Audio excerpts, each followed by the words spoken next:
speak, you need to fill out this yellow card. They're available on the back table, and bring them up to Sarah, the city clerk.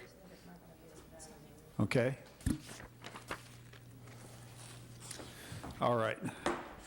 I'll call the special meeting of the City of Pacifica City Council to order on November 17th, 2018. Roll call, please. Councilmember Martin? Here. Councilmember O'Neill? Here. Councilmember Degree? Present. Mayor Pro Tem Vaterlos? Here. Mayor Keener? Here. And the salute to the flag will be led by Councilmember Degree.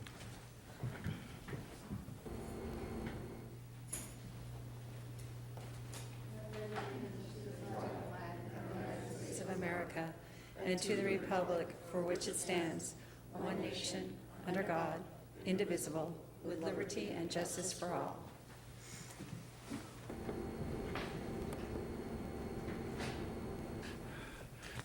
Ouch. Okay, we have one item on the agenda, and that is a public hearing to receive input from the community regarding district maps for city council elections, specifically district boundaries and the sequencing of elections. And again, I would say for anybody that wishes to speak before City Council, fill out a speaker card at the table in the rear and bring it up to Sarah, the city clerk.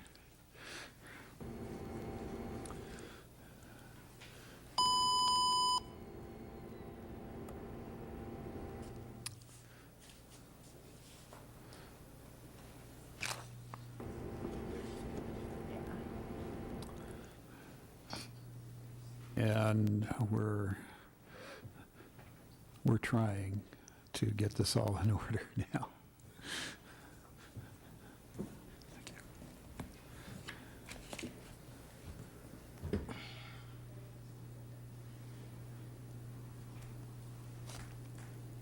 you like me to go ahead and?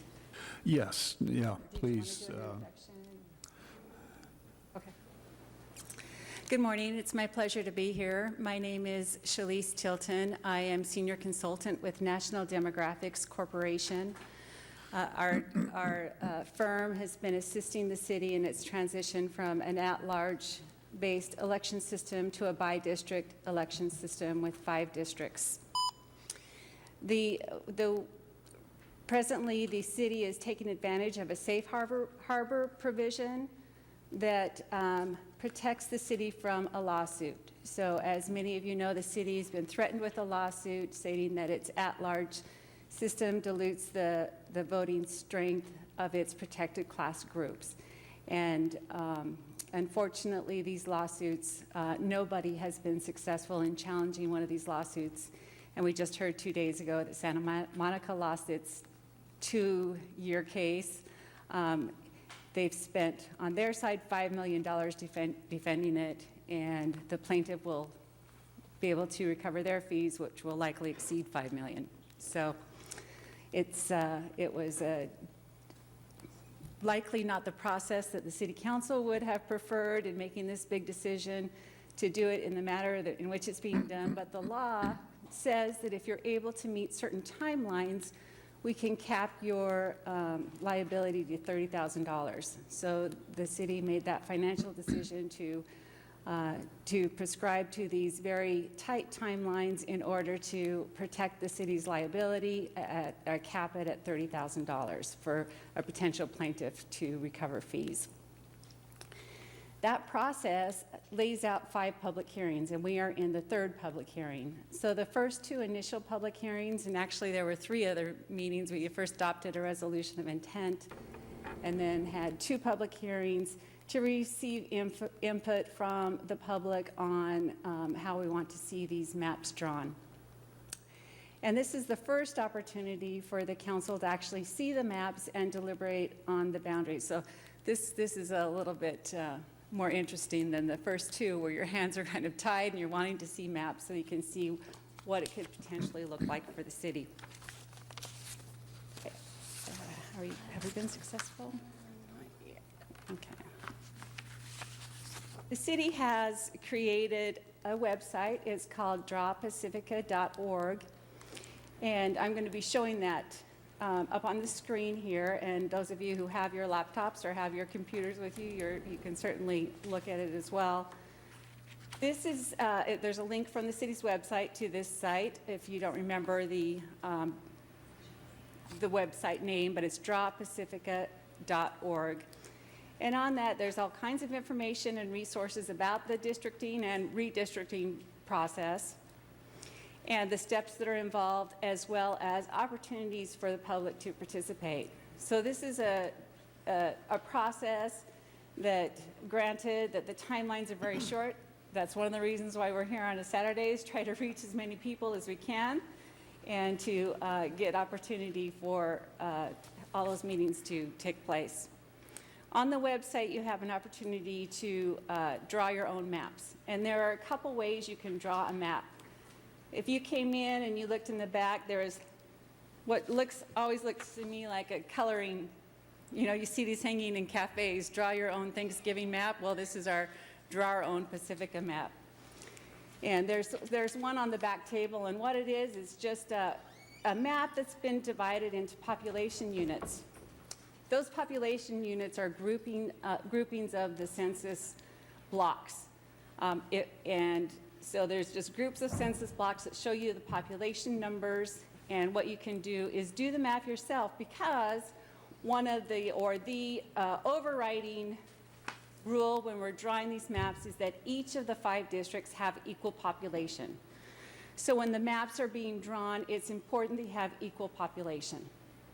That population target number is listed on your one-page map kit, and it's 7,447.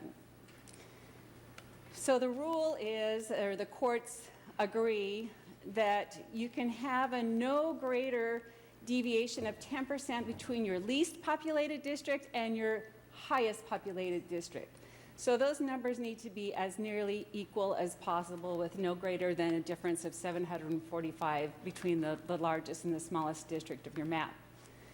So it's easy to take one of these maps and use it. Now, if you want to get to some finer details, and if you're not particularly happy with the way these population units have been drawn on here, is you can go on to this to the same website, drawpacifica.org, and draw your own map.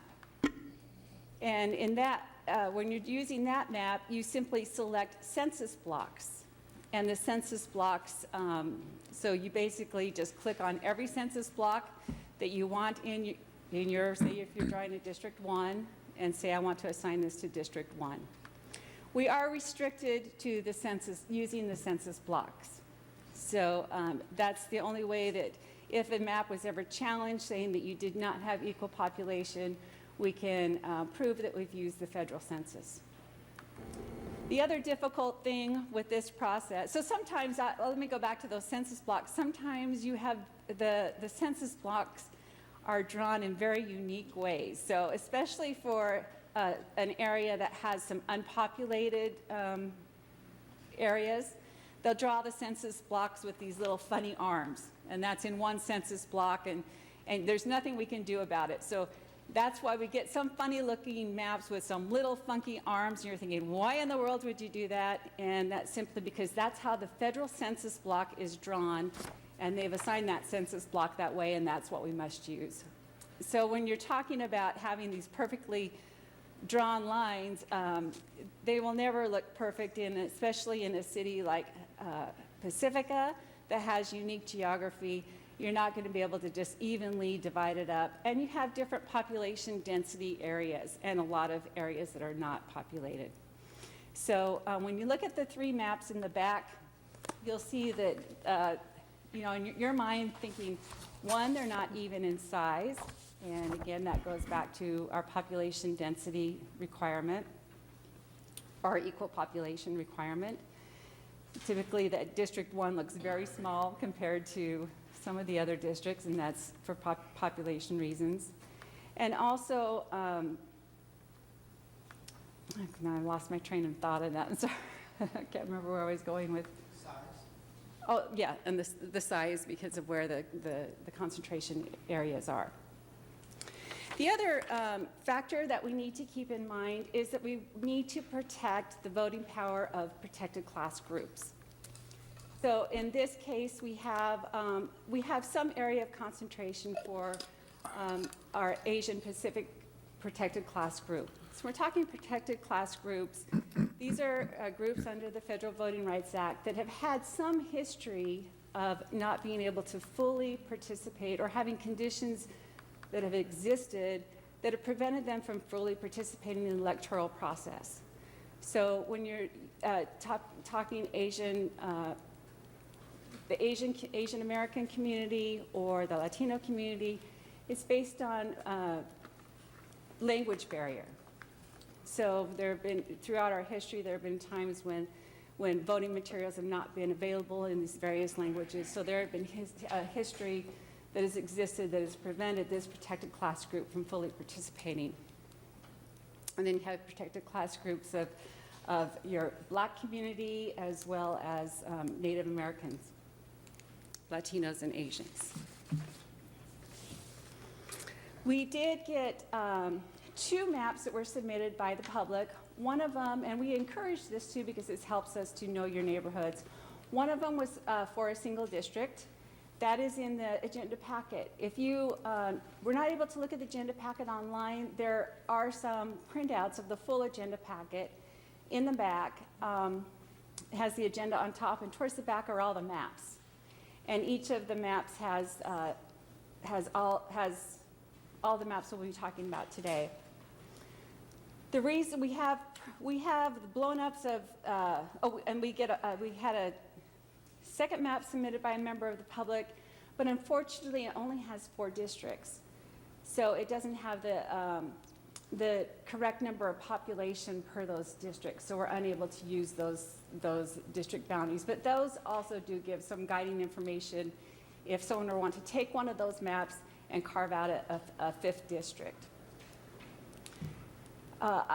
When we are talking about equal population, the other, which is our main goal, another goal that we need to be mindful of is to not diluting that protected class strengths. So the lines can't be drawn where you would divide a concentrated area of a protected class group. So in each of the NDC prepared 3 maps, map 501, 502, and 503. Someone asked what the 5 stands for. That depicts it's a 5-district map. Some cities, you know, they have 7 council members or or directly elected mayor. So that's why we start with 5 in the 500 series. So the 501, 502, and 503 all have equally balanced population in each of the 5 districts. They do have one district that it has a plurality of Asian Americans. That's District 1 in all cases. So it's important when we draw these maps that we respect that community of interest, that protected class group, and not divide that protected class group into several districts so that it would reduce their voting strength. Map number, are we up? Not quite yet? Okay. Yeah, and I can go a few more, and then when we get into the maps, we can take a break and figure it out a little bit better. In fact, now might be a good time because I'm going to be talking about 501, 502, and 503. And is there any questions at this point that I can answer while we try to work on our technical? No. Mike has a question. Mike was probably going to ask the same question Sue was, so Sue wants to go. My question is about the people who are currently elected. I asked this question. They are at large. So our first election will only be for districts 2 and 4, which are the 2 people coming up in the next election? I mean, are the two current council members, but will be up for election in 2020? The Correct. other people will remain in their four-year positions until 2022. Yes. And even if someone overlaps a district with someone who's currently elected, it doesn't make any difference because those are at-large electees. That, Exactly. Okay. So, and this is very common. So it really takes 4 years for you to have a perfectly, a perfect map where you have 5 districts and you have a single council member in each district. Because you're exactly right. The 3 members who were just elected will serve 4 years. It doesn't matter where they live. It doesn't matter if they're paired with other council members in a district. They continue to serve out until the end of their 4-year term, and they serve at large. So if one of those council members vacated, you would appoint someone to serve at large oh, okay. Okay. until they finish their terms. So no council term will ever be cut short. And then when we're assigning the sequencing, if there are 2 council members that are paired in the same district, and they have the same, if their terms expire on the same year, we would strive to appoint that district as being sequenced in that year. If there are 2 different ones, then that's a council decision that you'll need to choose either or.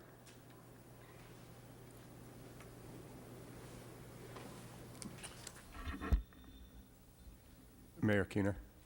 Yes. I was just going to suggest that we take a short IT break so we can dial in the projector and the screen. If that Okay. makes sense. Can I ask a procedural question? Yeah. Are we going to take, like, normally we do questions from council, then staff input, then public input, and then council. Is that the same format we're going to use for this? Correct. So you can ask questions. This is the staff presentation at this point, and then you can ask questions of Shalice or other staff that's here, and then Mayor Keener would open it up for public comment on this item. Okay, I just wanted to know if that was be sure that was the format. Sue Degree. Because of looking at maps and everything, would it be a good idea to move the public up, at least at comment time?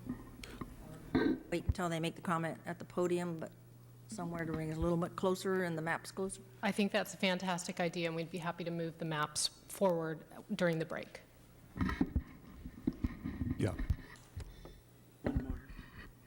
Sue. And we are having a census in 2020, so our maps will be redrawn, maybe, depending on changes in the census in 2020. Is that correct? Yes, and just for those who are maybe newer to the process, we are required to use the 2010 population numbers. And as you all know, there's a census coming up in 2020, so those numbers will change, so your districts will not be balanced after 2020, likely. They might. So at that point, and every 10 years from then forward, you'll be redrawing the lines to balance your districts. I have another question. Sue Degree. So I have 2 questions. I don't know if the public is able to see packet page 2, where we, during the first 2 public meetings, we did reiterate 4 conditions that we wanted staff to look into, and then, so only one of the present maps covers what we requested, and so I think we're all open to hearing from the public no matter what, but I think they should know the 4, Which number? all 4. That we, No, but which?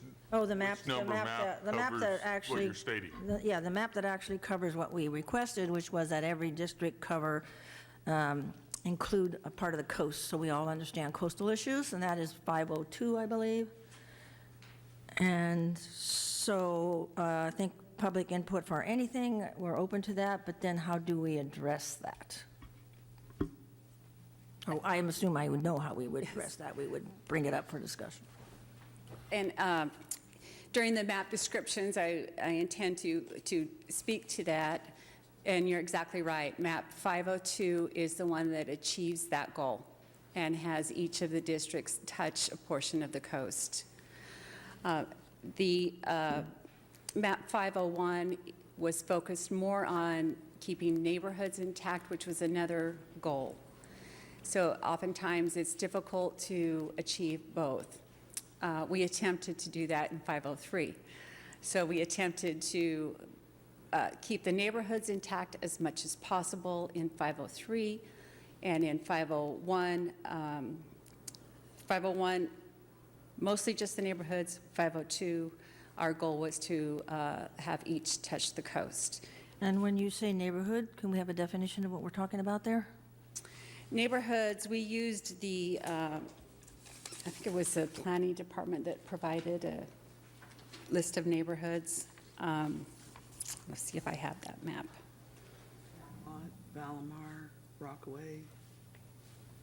Right, but I'm trying, because I know the general plan, which we also talked about, the general plan on page 35, I think, is one of the ones that, is it 35? Anyway, that indicated what we meant by neighborhood, so I just want to make sure that we're talking about the same definition of neighborhood. So you can look for that during the break, but that would be one of my questions. I have just one quick question. Yeah. In regards to the 2020 census, we have a relatively stable population, okay? I mean, it hasn't really increased much over the 30 years I've been here. Now, is there a trigger point at which we have to change the districts because of the census, or is it possible that these districts would remain the same? Or can you change, let's say, districts 1 and 2, but then 3, 4, and 5 stay the same, or do you have to change all 5?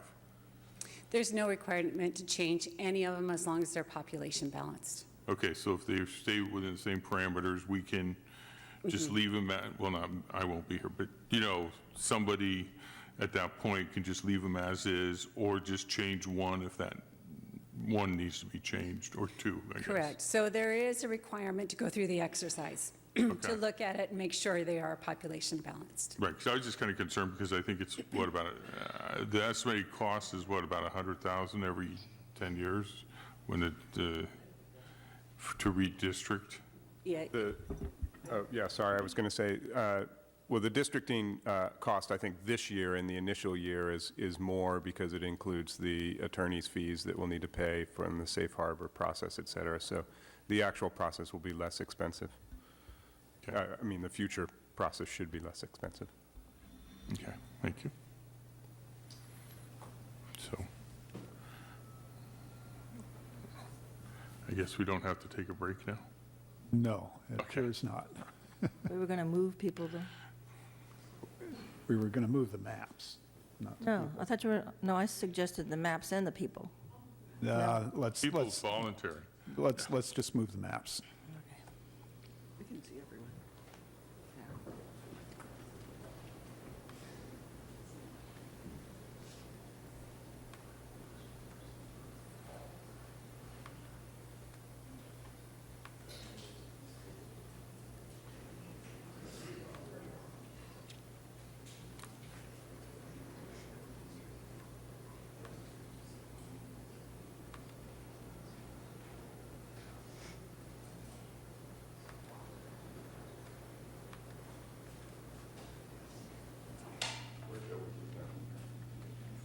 I'm going to put them just right in front of council.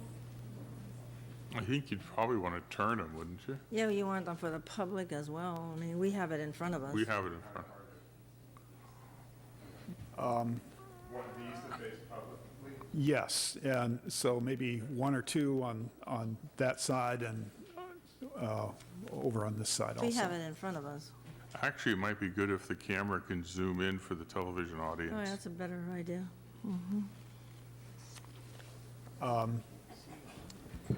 So Around here is I had in mind over on the other side of the tables here and over on the other side of those tables, so we don't block our view.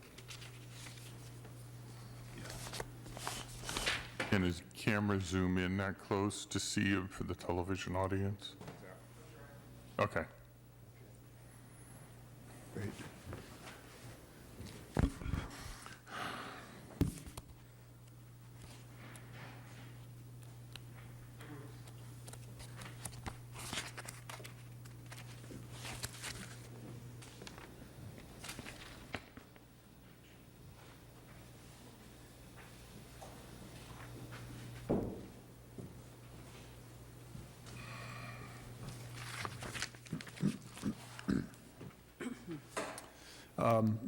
One more question is, what's the deadline for new maps to be considered prior to the next hearing?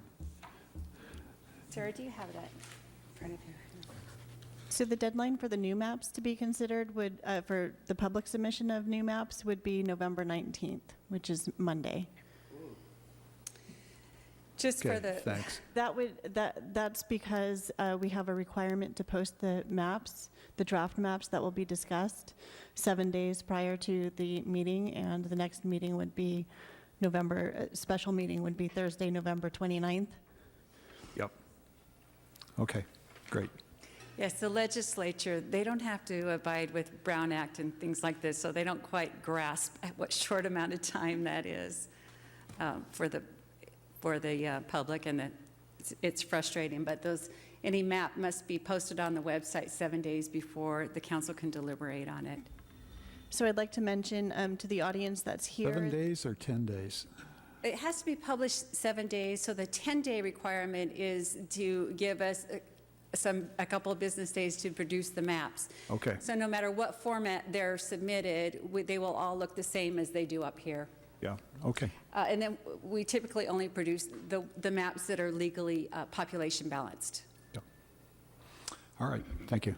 So those maps could be submitted online through drawpacifica.org. We also have paper maps available if you'd like to take one from the back table where it shows the populations in each block, and you could draw your own, and you could just take a photo of it and send it in to the email addresses listed on there, or bring it into City Hall.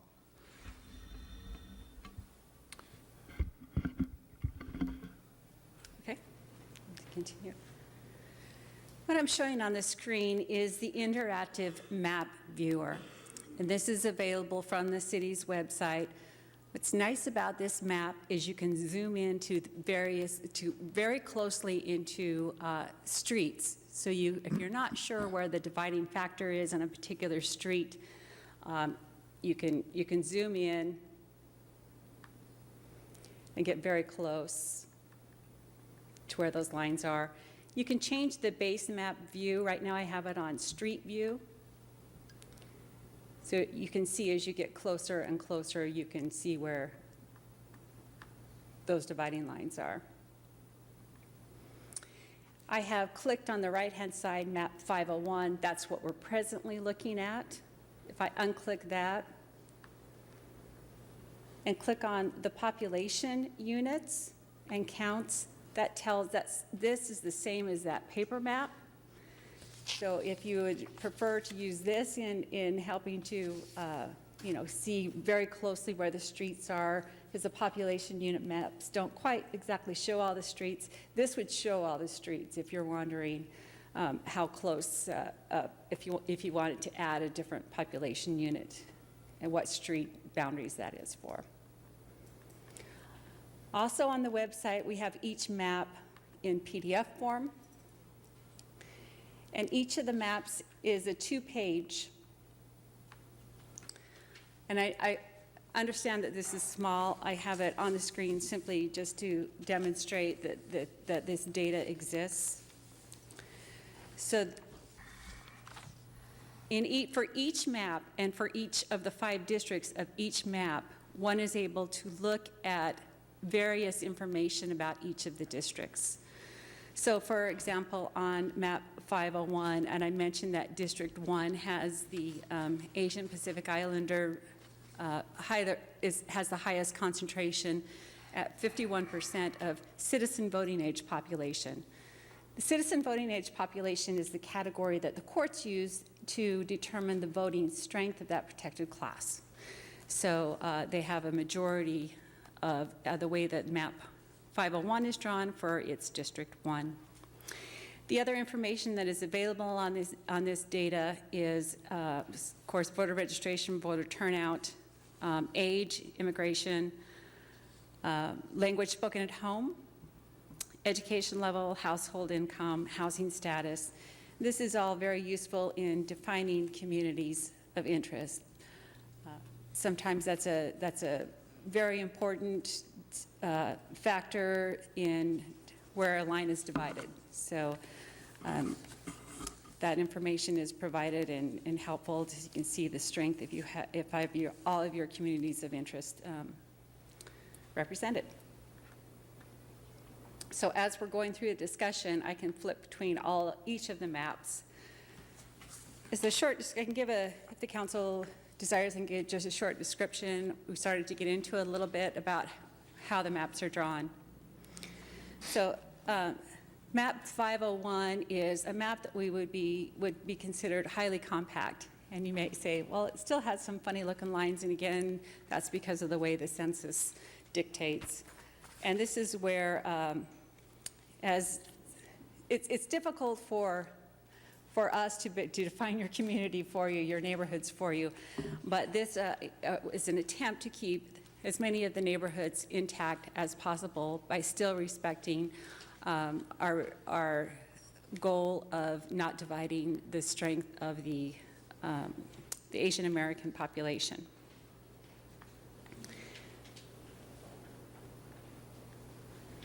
This particular one does not achieve the goal of each of the districts touching or including part of the coast. 502 accomplishes that goal.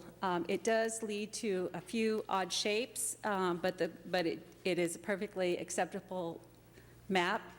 It is still fairly reasonably compact, and each of the districts does touch the coast, albeit one is a very narrow area, but each does touch the coast. There are some odd little jot outs, and that is because how the census blocks are drawn. 503 was NDC's attempt at combining both of those goals, neighborhood focused and getting as many districts as possible to touch the coast. District 1 comes close, but it doesn't come all the way to the beach. It does touch Highway 1. And then District 4 is nowhere near the beach in this one.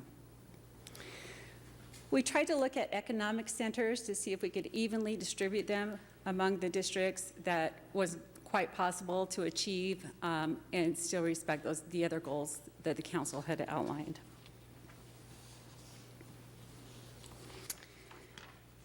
And it concludes my initial description of the maps. If you have any questions at this point before the public hearing, I'd be happy to answer. And if it pleases the council, during the public discussion, as an individual is talking about a particular map, I can have that map up on the screen. Great. Any further questions from council? I just would maybe like to clarify, we are not voting on maps, we are just receiving input today, correct? Correct. Okay, I just want to be sure the public knew that too. That is correct, and it would be, it would be very typical for you to say, if you feel comfortable in doing so, these are our top focus maps. So, and that's probably likely that you would not want to consider the two maps that are not legally compliant. Or you could direct that one of those elements of those maps be incorporated in a completely new map.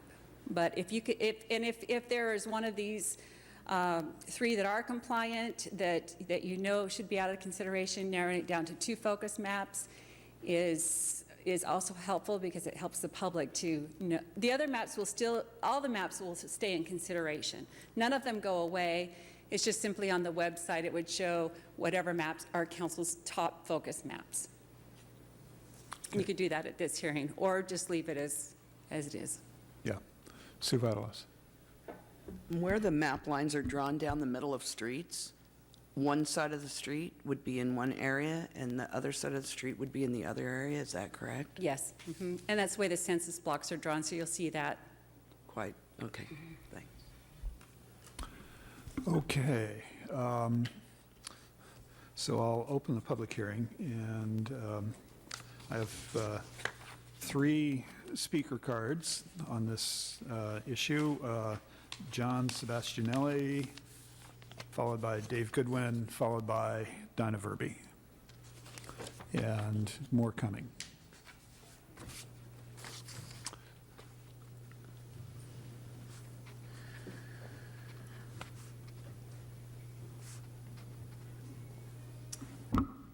Good morning, council members. My name is John Sebastianelli. I'm the president of the Fairmont Subdivision Improvement Association. And we were one day tardy in submitting our map. Our goal is to keep our association as a voting district. We have 1,553 single-family homes in the north end of Pacifica. Generally, the way the map is now would be essentially District 1, but it does not include all of our association. If you look at your package on page 23, we have a drawing of the association, which includes 4 subdivisions within the association. And if you turn to page 24, you will see those subdivisions were first built in 1962, continuing up to 1968. It has the various data with respect to what's included in those districts. If you look carefully in the middle of page 24, you'll see that the certain condos / apartments on Hickey, Gateway, and Firecrest are not included in the association. The association itself does not have data on our population, our total population, so I'm not sure if it hits the 7,000 mark or not. We would have no opposition to including the apartments in those 3 areas, Hickey, Gateway, and Firecrest, if it got us to the point where we would have the necessary population base to be a voting district. I think it's important. We've been an association since 1962. I think it's important to stay as a voting block, if you will. I also want to make a comment. Apparently, from what I hear, District 1, maybe District 2 are part of the protected class. It seems to me that if that's the case, I would suggest that District 1 be in the first election cycle in 2020. That seems to be fair and equitable, since they are the protected class, to put them in the earlier cycle rather than the later cycle of 2022. Those are the comments that I have. We'll make our best efforts tomorrow to get our map into the system. I'm not sure how we carve it up. Perhaps I'm thinking 2 maps. One map with just the Fairmont Subdivision Improvement Association's population, which I'll let the consultant here do the numbers in terms of population to see if we hit that number. And if not, we would probably include the apartments and see if that gets us over the 7,000 and change numbers. Thank you for your attention, and I appreciate your consideration of this request. Okay, thank you, John. Next is Dave Goodwin, followed by Dinah Verby, followed by Chris Fogel. Hello, my name is Dave Goodwin. Thank you for having this meeting. Wish a few more people showed up. I don't know if we can ask questions, but I'm kind of curious what the little house with the flag on top of it is on all these maps. It's not really. The schools, Oh. aren't they? Yes. Okay. I think there's a few missing. Yep. But either way, isn't there one on Palmetto? I think there's a school there. But yeah, neither here nor there. Yeah, depending on the Zoom level, some of them disappear. Sure. Yeah. So 50, curious here. 501, 503 look like they kind of stick to what you were talking about with keeping neighborhoods together. I think 502, basically splitting up Valamar, is pretty much a no-go. I would hope that the council would, see that. I think Valamar is probably one of the older districts, and they should probably stick together. But just my opinion, and thank you very much. Okay, thank you, Dave. Next is Donna Verby, followed by Chris Fogel.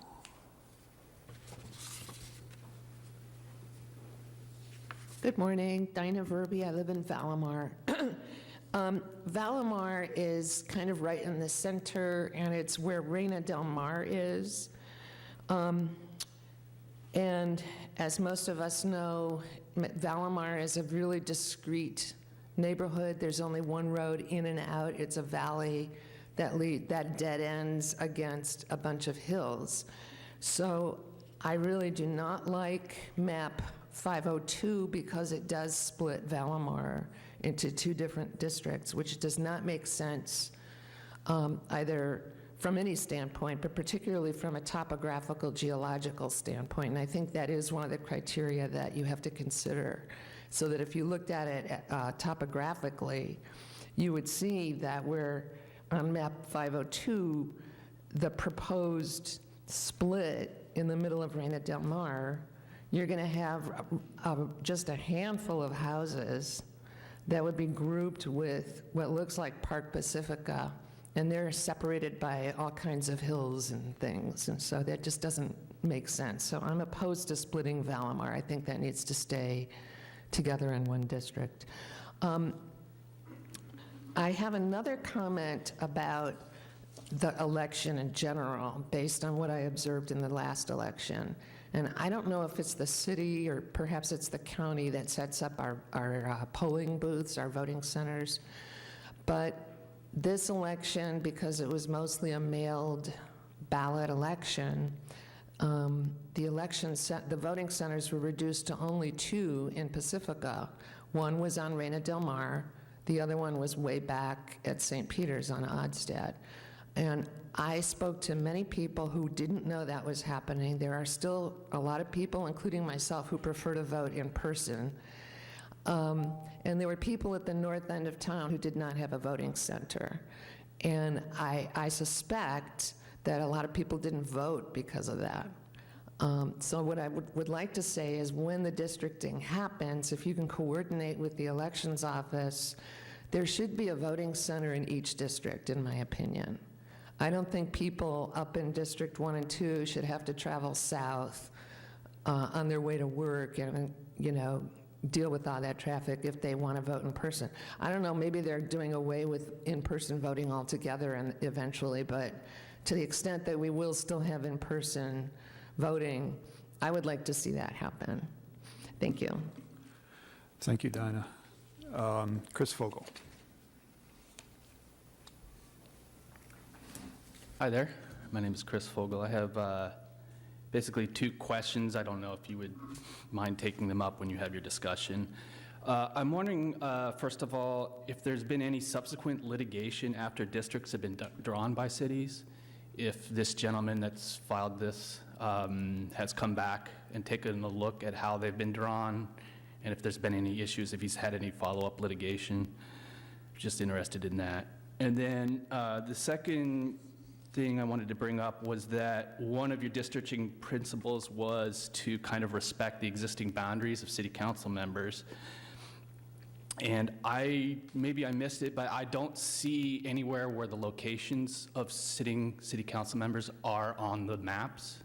I don't know if that's on the map software somewhere that I didn't catch it, but I think that's important too when we're talking about when the districts kind of roll out. That seems like a data point there. That's all I wanted to mention. Thank you so much. Okay, thank you, Chris. And that's all the cards I have. Oops, we have one more. And just come on up to the podium. And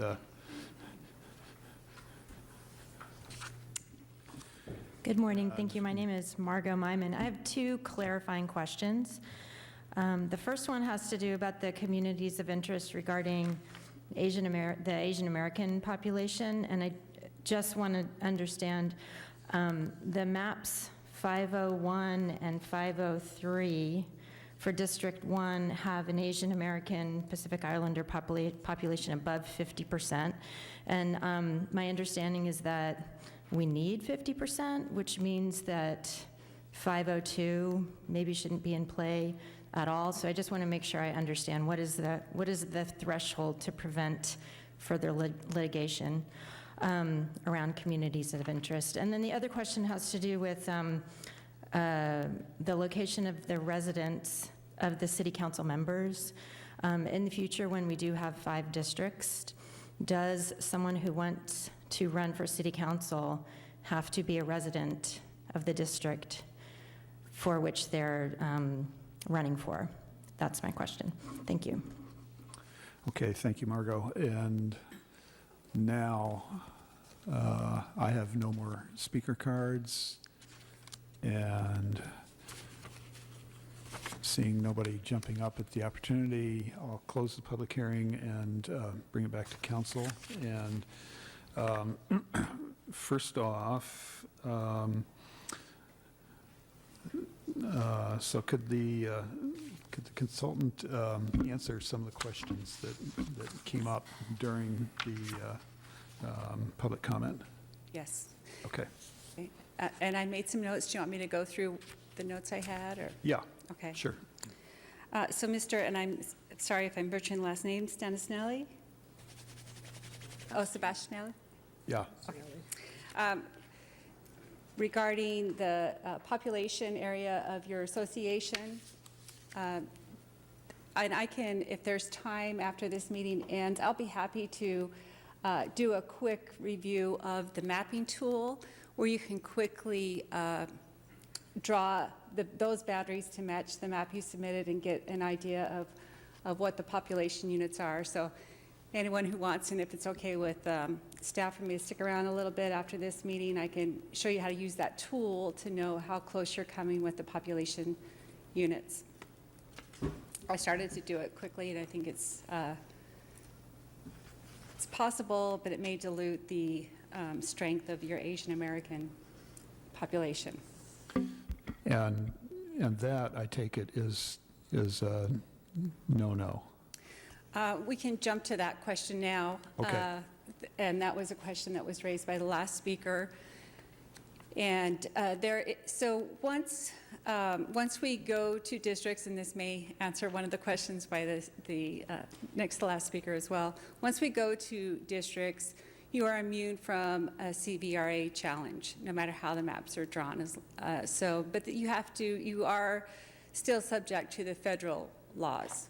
So once you have districts, the CVRA is just targets at-large districts, election systems. So you're no longer an at-large election system, so you're no longer subject to lawsuit under the California Voting Rights Act. But we do need to respect federal Voting Rights Act laws. So, and one of those overriding factors is that you cannot dilute the voting strength of a protected class group.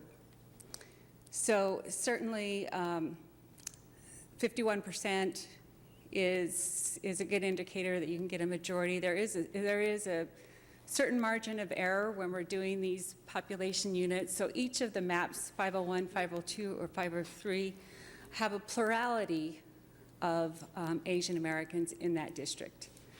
So we believe that it's a strong district in either of the maps, 501, 502, or 503. The speaker is absolutely right in that you achieve 51% in 501 and 503.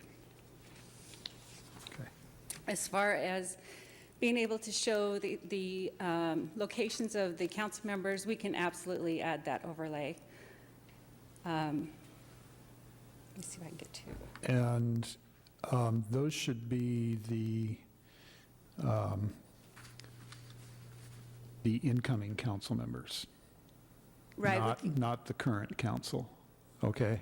Okay, so for those that were newly elected Right. and the existing, we can show those council member overlays, and where it would be added is as one of these layers on the interactive map viewer.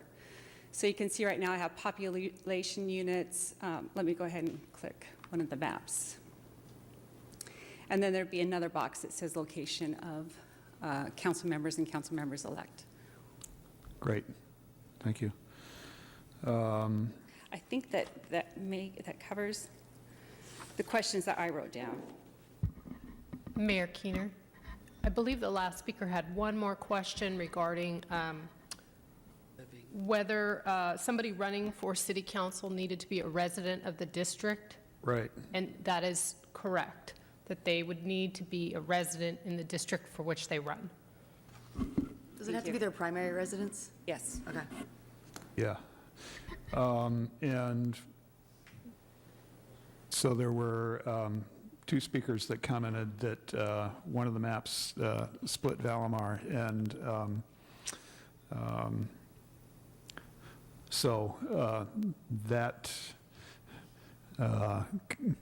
comment will be taken into consideration. And let's see, Mike O'Neill. Given the public testimony, and I would also just like to comment that map 502 does split Valamar, but it also splits Park, Pacifica, and Sharp Park. Yep. So that's 3 neighborhoods that are split, so I would maybe ask the council to consider not considering that map, because remember, she said we could eliminate one. Yeah, so I mean, it splits 3 I neighborhoods. think at this point, you know, yeah, you can say we won't consider that, but that map may have good qualities also, and so it might be a starting point for shifting populations around. So. Well, I mean, just Yeah. this as is, this status. Right. As is. Right. Okay, and Deirdre Martin? Just for clarification, I think there was some discussion about one of the principles that we had put in place, and the principle was each district should include Highway 1 and the coast if possible. So for me, if it were a toss-up between Highway 1 and the coast, it would be Highway 1, just because that means every council member has some skin in the game, if you will. And there's, you know, if you look at District 1 in any map, the coast there is a lot different than the coast down south. So, but Highway 1 is really not. It's still that main thoroughfare. It's used completely differently than the south end, and there's probably going to be a little bit less discussion about the actual coastline up north, because it's more about erosion. There was another question, which was litigation after the maps were drawn. Do you know of any of that?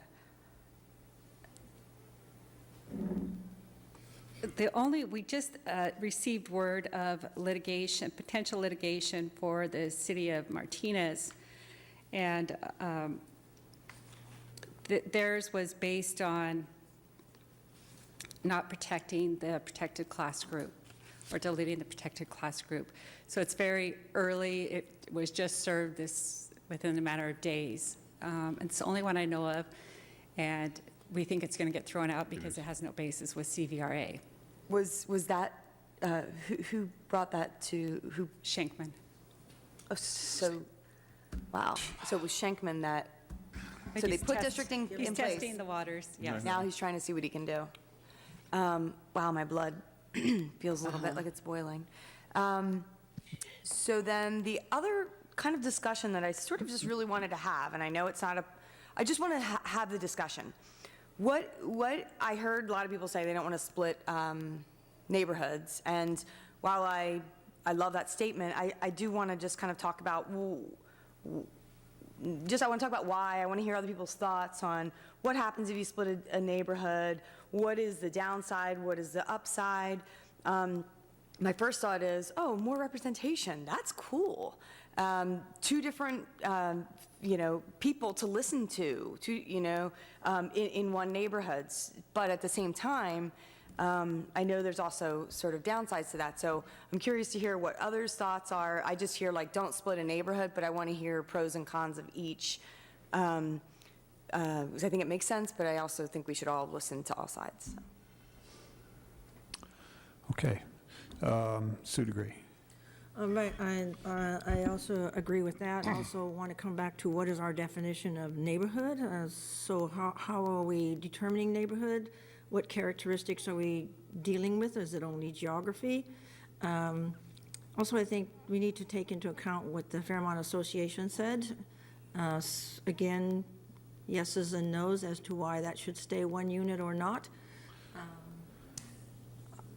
Then stepping back to look at when 5 people are sitting up here officiating on things, we are a very diverse geographically and long city, so will the elected members be able to really comprehend coastal erosion if they're up there by Skyline?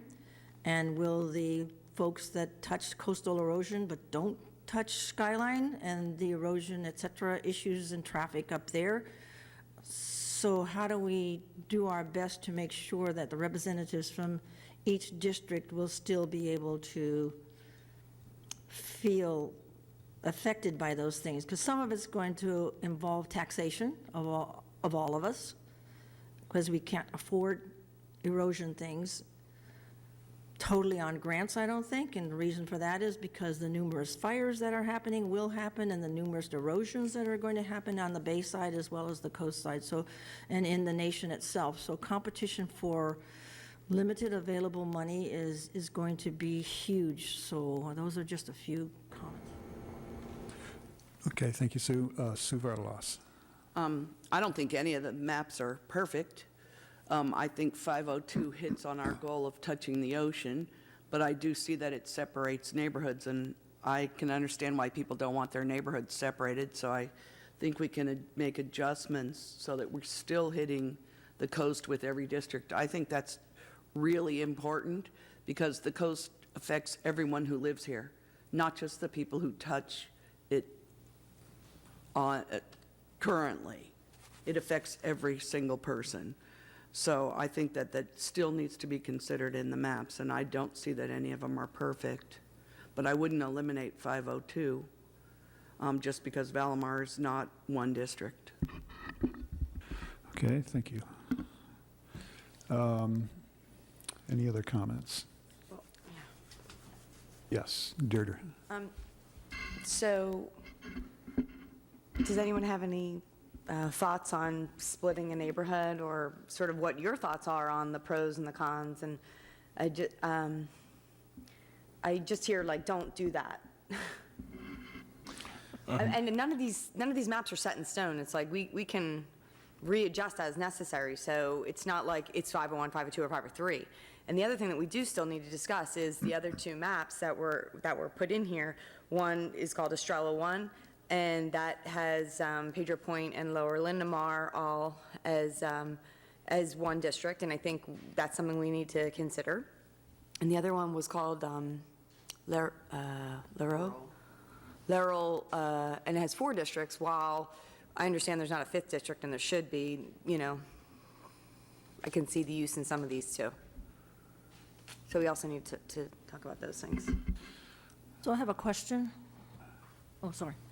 I don't take my turn, whatever. Okay, Mike O'Neill. This is a question in terms of, okay, street repairs are a big issue in Pacifica. And let's say you get into East Shore Park and they want to do, or Pedro Point or whatever, and they want to do an assessment district to repair their streets.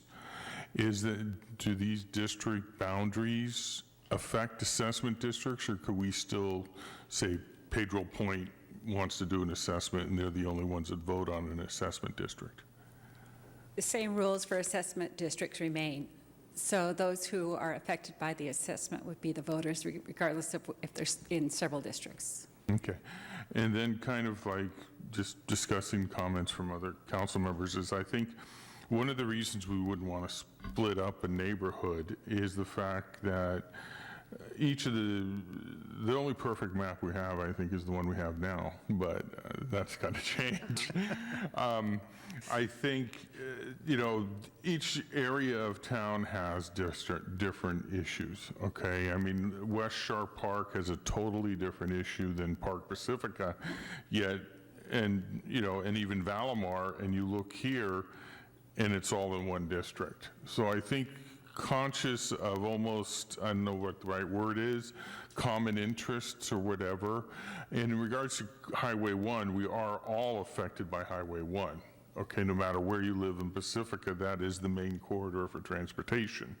So I think you almost look at the common interest of the neighborhood. Like Rockaway definitely has their issues, and that is, any more development there and the infrastructure just does not cover it, all right? So then you have and then Valamar just being split in two, I don't think makes any sense at all, because it's, and I mean, if you look at the number 3 on map 502, the majority of that is almost just open space. And it just seems that, and then you have to drive, to get to Park Pacifica, you have to drive through more time in 4 than you would in your own 3. And I just think that's what we need to kind of look at, is the geographic and the common interest of it. Like, to me, West Sharp Park all the way from, McDonald's down has one common interest. And I think that's what we kind of need to look at more so than and also the geographic issues of Rockaway, Valamar, and back in Springwood, way back here. So that's, and in regards to, everybody looking out that we're not 5 different districts. I mean, we're just going to kind of be like the House of Representatives, I guess, and hopefully people have the better angels on their shoulder. I mean, we can't dictate the behavior. We're very limited in the dictation of the behavior up here and what people's thought processes are. But I can't think of any issue where, one district would fall on the sword to stop something, hopefully. Those are just my thoughts, random. Thank you. Yeah. Could you tee up the map that had, I think it was map 2, and you had the populations of the different census districts overlaid? You had it just a few minutes ago.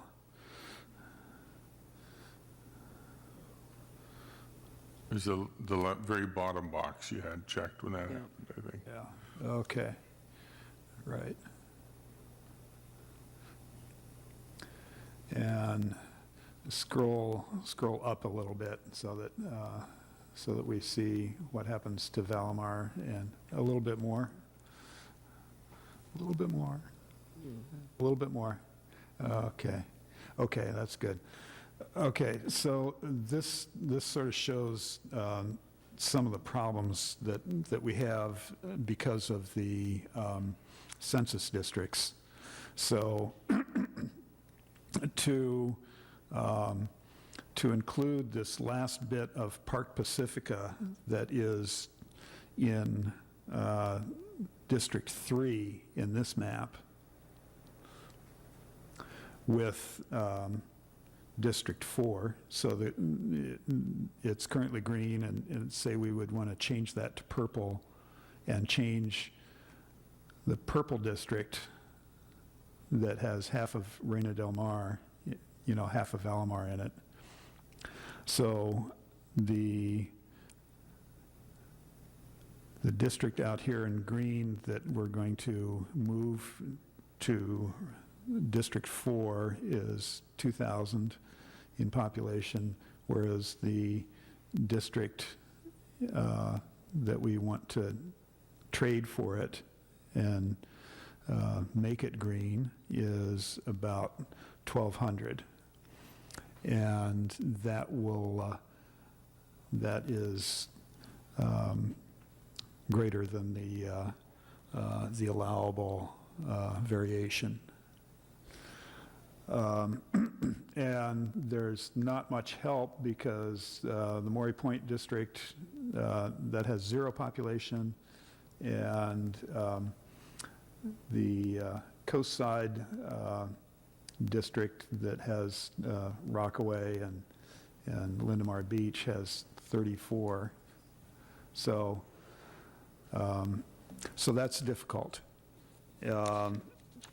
And the trade-off then becomes, for example, map 503.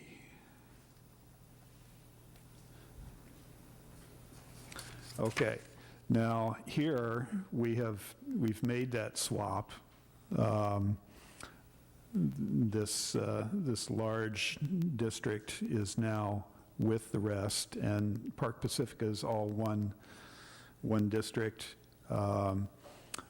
Valamar is one district, and but we have violated our one criterion that that all the districts should touch the ocean. So I think we're looking at a trade-off there between protecting neighborhoods, keeping neighborhoods all together, and the idea that all the districts will touch the ocean or even touch Highway 1. Are we saying there's no way that that can happen? 503 was our best attempt to keep neighborhoods together and touch. Yeah. And we I mean, It isn't could there not just like one accomplish it. little sliver even? Go down Fassler Ave or something for 503? And do what now? Isn't there just like one little sliver? Can't you just go down to the right side of 503 for the purple? Couldn't you just go down the right side of Fassler Avenue and trade off somewhere there, and it hits the highway and it hits the coast? And then like Rockaway Beach is divided to the south, but is there more than one resident on the south side of Rockaway? 34. On the Nick side? 34. 34. On the left side? Yeah. keep in mind, you have to have contiguous borders, so you can't have two sections of your District 3. You can't have a district running all the way through it, because that would make District 3 be 2 parts, right? Can you speak up so we can all hear? Can you say that again? So you want to make sure that your District 3 isn't divided into 2 sections by a purple strip. Oh. Right. And any purple strip that gets down to the ocean has to include an entire census district along the way. And right. And so that would be 874 and 316. So Now, these are about population 1,200. units, so it's possible we could have some smaller census units. It gets a little more complicated. We can look at the online tool and see if we can determine that, but it's likely these are so densely populated, they're going to be big census So you're blocks. saying that there are some sort of subunits that are acceptable? So these lines that we're showing here are population units, and they are a combination, in some cases, of several census blocks. Okay. In some cases, they're one census block. It just depends on how they've drawn the census blocks. We can tell from the map drawing tool. It's a little bit more difficult to look at. But. Just a question in terms of the previous map. I forget whether I think it was 501. Okay, is it legally defensible in court if you can prove something like Rockaway and Valamar are a distinct neighborhood, even though they are separate census districts? Is that something that is defensible in court? And if we do get served by a lawsuit, it could just be dismissed? As far as? The map we were looking at previously, and it had Valamar was cut off, parts of Park Pacifica, and Sharp Park, okay? There was the one where you tried to make everybody happy with touching the ocean and everything else. So Okay. 502. Yeah, 502. Okay. Now, is it legally defensible in court for us to say this is a valley? Because one of the characters you said that has to be considered legally is geographic boundaries. That's not a legal requirement. No. No, that's It's a just. goal. That was just a goal. Okay, but has there ever been a case where it would be legally defensible for us to respect geographic boundaries, even though that's not the same census tract? Because the census tract is driven up, drawn up by some guy in Iowa or something, right? But can we take and defend, or is it legally defensible to make one neighborhood that straddles two census tracts? Census blocks. Yes, so if we can know exactly where the population resides. So for example, sometimes there's a census block, half of it is commercial and half of it's residential. That's easy for us to split that census block and to be able to say there are no residents. We know the exact number of residents where the split is. It's harder when there are people residing in both areas without going through a very lengthy exercise, and it gets complicated because all your population numbers have shifted. So I'm not clear on this, but I think you have to do it for the entire jurisdiction. Okay, so basically. If you're counting today's numbers and comparing everyone else to 2010. Right, but we have to use the 2010 census, right? So that's a static number for 10 years, right? Right. Okay, so if you can find out that Valamar and Park Pacifica are all this, and you can prove that they are really, because there's a whole mountain in between if you look at this map of 502, there's a whole mountain and all kinds of parkland between Park Pacifica and Rockaway and Valamar. So that you can't carve out Valamar and Park Pacifica to put it into the other things and make that legally defensible in court? Well, it's possible that it's already, if we focus in on the census blocks as opposed to the population units, it's possible it's already naturally split. So, and I can bring the tool up and we can zoom in and see if we can figure that out at this moment. It might take a little bit more technical expertise. Well, it's something, I'd let the council decide if they want to see that now. Yeah. Yeah, okay. I mean, Sue Vatalas. Remember that when we do these districts, there'll be an election in District 2. Only the people who live in District 2 will be able to vote in that election. Or if we have 2 and 4, those are the only people voting.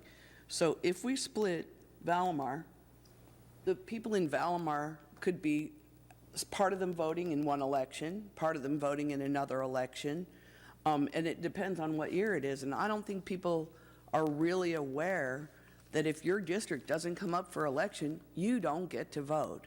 It doesn't matter what you think, you don't get to vote for that person in that other neighborhood that you don't live in. so are you saying we should put a priority on the number 2 and number 4, since that's the next election, and then 3, 4, and 5 will just take care of itself in the next census? No, I think we still have to do all the districts, because I think it's a requirement that he has, that we do all the districts now, whether or not we're voting in those districts or not. No, right, but we're basically drawing districts now that are only going to be in effect for one election, right? In 2020. You're not sure, yes. No, that's not true. We still have to draw them. No, I know we have to draw them, They may not only but, be in but effect. the 2020 census is. It's gonna change Is things. going to change things, and so then the 2022 is when the other districts, when you have them set for 10 years. So this one, you're only setting it for the 2020 election. Right, but you said yourself, our population doesn't change that much, Right. we may not even need to do that. Right. But they could be changed in 2020 then, too. Yeah. I don't know. Did we answer the, sorry, can I ask? Yeah, go ahead, Did we answer the Deirdre. question about considering District 1 in the first election cycle? Because there was a question about that from John Sebastianelli. Yes, and actually, that's great feedback, because the way the law is written is the desire of the community, if you have your protected class group, your majority protected class group district, to meet the goals of the CVRA is to have it come up. It gets a little bit complicated, but typically it's the first election coming up, unless it's a non-presidential election, then there's always a question on achieving the highest voter turnout and assigning it to where there's more likely to get the highest turnout. But 2020 is a presidential, so it makes sense to put that protected class, the district that has the highest protected class group in the first election coming up. Unless there are seated incumbents, then that's another consideration. Okay. Do you mean seated incumbents from this election that are now considered at-large? It would be me. Yes. In the 2020 election. Right. But you're already. Whether I fall into 1 or 2 or 3, depending on how these are drawn. So could we possibly have 3 districts with only 2 people elected? No, that wouldn't work. I know, never mind. Forget it. So I think the proposed election sequence, which districts will come up in 2020 and which will come up in 2022, that is still in a state of flux, and it depends on how we draw the districts, okay? And the other thing I'd like to comment on is taking up Mike's comments on whether a map is legally defensible. It's my understanding that the only criterion is the Asian American population in District 1 that would be absolutely required to stay together in one district. And that would be the only legal requirement, other than, to make districts in general. Is that correct? Right, the equal population, and you would want to... Equal population. Yeah, equal population, and you would not want to dilute that voting strength of that area, because it's demonstrated you can get you can get a plurality. Yeah, okay. All right, Sue Degree. Just a thought on map 502, if it was tweaked, or any map, trying to have coastal sensitivities. If we do talk about Highway 1, because Highway 1 and Pacifica has to have at least one side, the west side has to deal with coastal. So if every community deals with Highway 1 itself, I would think that because any question about Highway 1 would be part of the general plan for the local coastal plan, then they would therefore be involved just by that. So if anything happens on Highway 1, even though you're on the east side, because it's Highway 1 and it's affected by the local coastal plans, you are therefore, am I correct in that? You are therefore affected by it. Every citizen votes for every, anything that's on the ballot.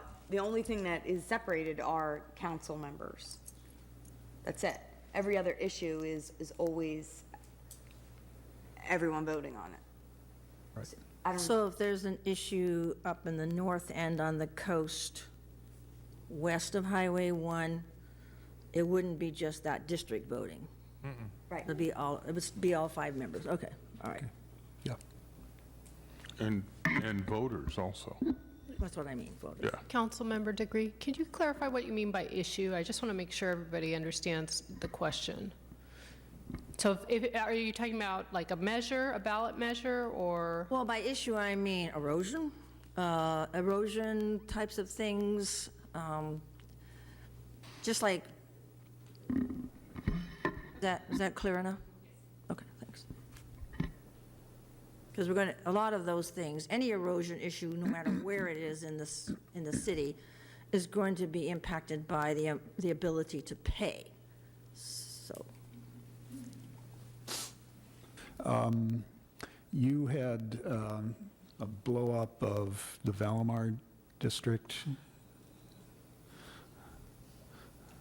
Yes. What I did here is I clicked on one area of the Valamar district just to show, this is one census block.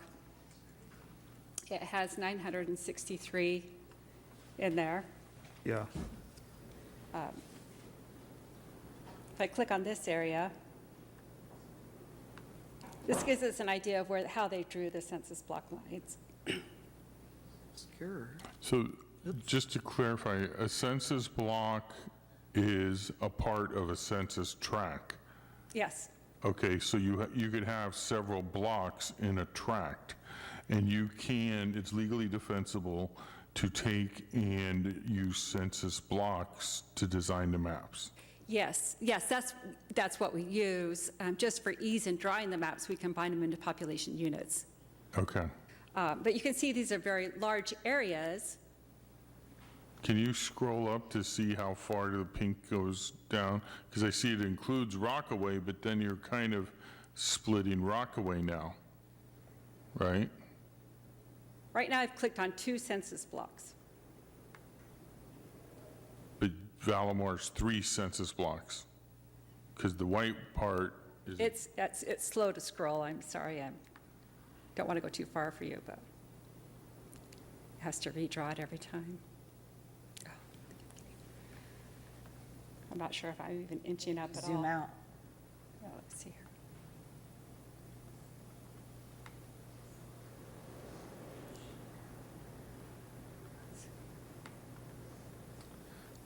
There's an island there? It's just the way the census block is. So I haven't highlighted that census block. No, this little white MODOC is Yeah. just white. As It's is not a creek or. Heath Avenue, yeah. Wonder why MODOC's by itself. I think I explained this before. This particular software, it's powerful once you get used to it, but it was drawn back in 2009, or created in 2009. They haven't upgraded it since, so it's a little bit cumbersome. So basically, these census blocks, now the red is a block, right? Or is that a tract? Okay, the red is, I've clicked on 2 census blocks, so I can undo one of them to show you here.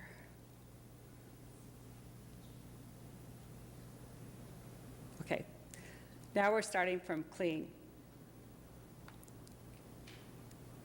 So I selected, I'm choosing by census block. See it, the census is a census block. And which one do you want me to demonstrate? Just keeping Valamar together. Okay, so if I select the, you'd say this is probably the middle of Probably, yeah. okay.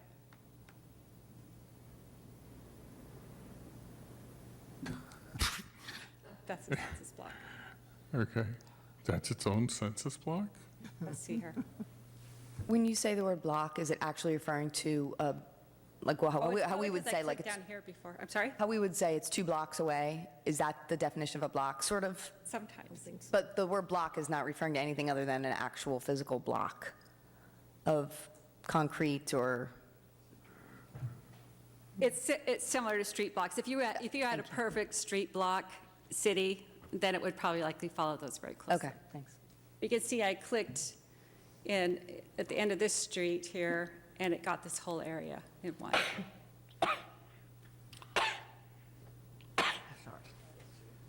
So there it splits. One side of Fassler is Valamar and one side's not, right?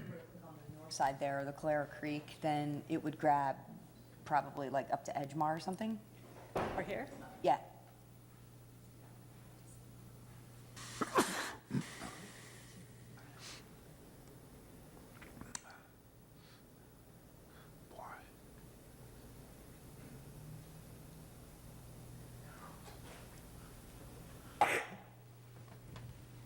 Though sometimes they're very small and sometimes. So the exercise that we're going through here right now is just to kind of see what Valleymar looks like and to see where we could, if we zoom out, include this into one of the other, only Valleymar into one of the other drawn districts, or is that what we're doing? Yeah. Okay, so now, is there a way for you to pull up the population of this census block? Because you've eliminated Park Pacifica from that census tract by using these blocks. Yes, so You can pull up the population so we can see? It's on the right. it's on the right, and we Oh. want to get all these areas here, right? Yeah. Okay.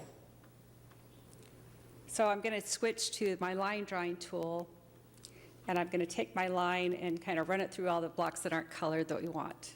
Oh, I didn't say that. Okay, let's take my line. Shoot, I didn't mean to undo it. I must have accidentally clicked the undo here.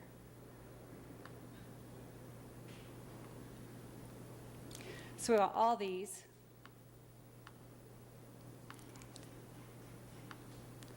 I'm kind of just zigzagging to touch each, what appears to me would be residential.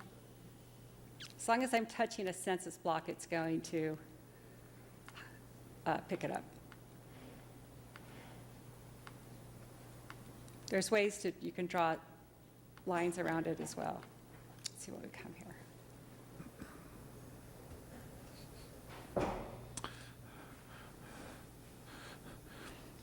So is this software is the only way to access census blocks? No, we have professional software that is $1 gazillion that I don't have with me today, but where we can do census block drive. But the mapping tool, That's what this is. okay. So I'm creating a map. So even now, these numbers are Okay. approximate, because you said this was designed in 2009, never upgraded, and we're using the 2000 census. Well, no, it's using the current census numbers. I'm just saying the way the software is built Oh, is okay. clunky. This is the right information. Okay. Okay, so I'm just, kind of thinking out loud here to the council. This pretty much, other than like where Ebkin is, which is probably counted in the 34 for there, you have 2012. No, Epkin's on the other side. Yeah. Okay. But but you see Rockaway's in here also. So you have 2,112 in here. Now, would it be possible for you to come back with a map that has the Park Pacifica portion, that to see if there's 2,112 there, to keep Park Pacifica in their same area, and then also West Sharp Park in their same area? So, Mike, the third line on that box on the right, Yeah. that gives you the ideal value. That's what you're shooting for, Right. plus or minus 10% roughly. So you can see that we're a long ways from that right now. We're just Right. But I'm just kind of like, To add this in. yeah. see, because if you look at 502, you have Valmar, okay, and is there a way to configure so you keep the Valamar, Park Pacifica, and West Sharp Park with the neighboring area of interest? Right. And it looks like there is a way to do that.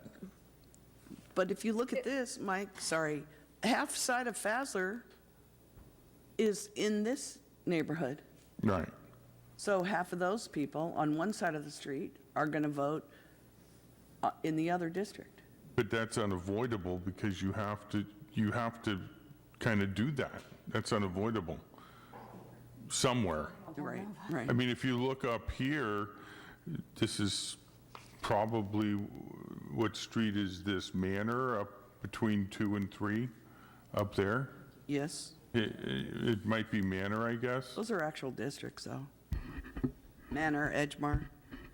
Yeah. Well, so are Valamar and Park Pacifica actual districts, but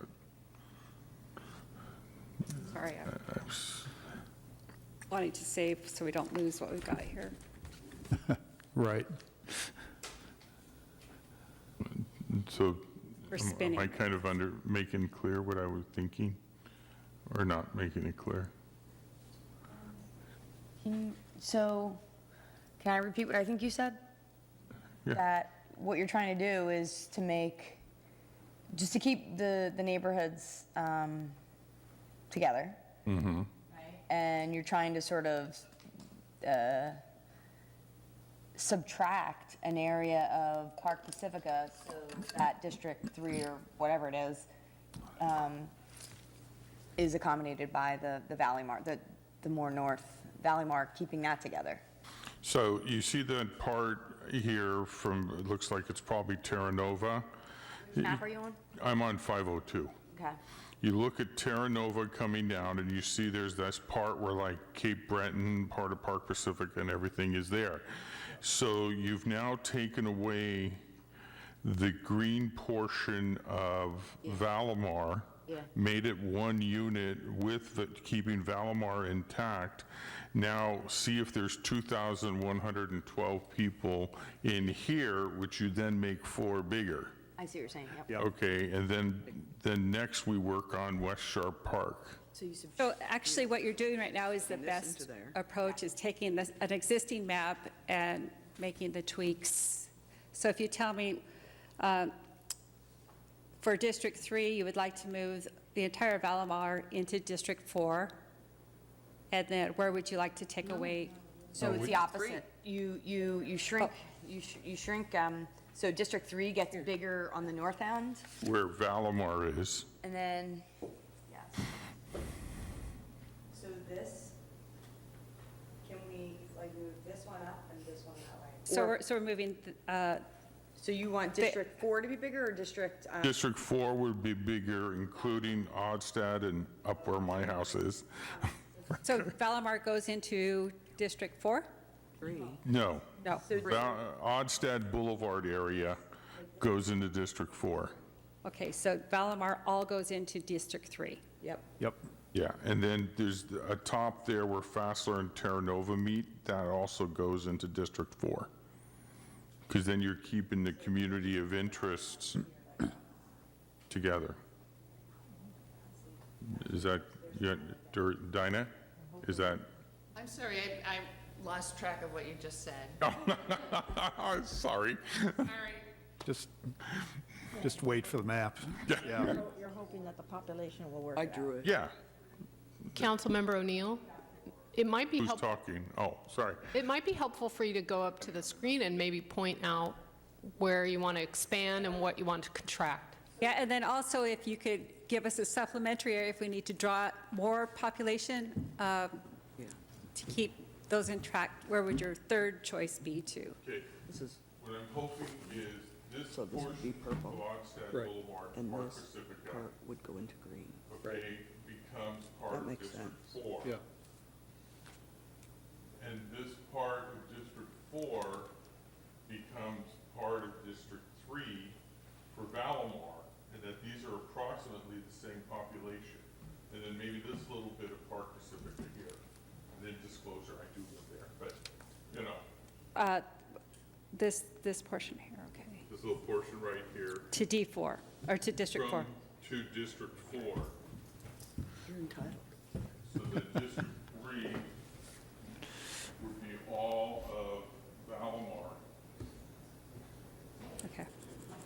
All the way out here, then you got all of Park Pacifica together. And this part here would be all 4. At your first priority, and then second priority, add that second. Right. And then we probably need to work up there to try to get West Shore Park. All the way back to that 3 line, because there's little streets in here too. Here. This is from, One of those those little streets is the street he lives on. Streets here, right, other than maybe some, those are trails back here. What? I know, but that circle line that's there, With circle line. this line right here, Yeah, that yeah. would include all of these streets, so that they're all into 4. Okay. And then take out that circle at Rena Del Mar and put that in 3.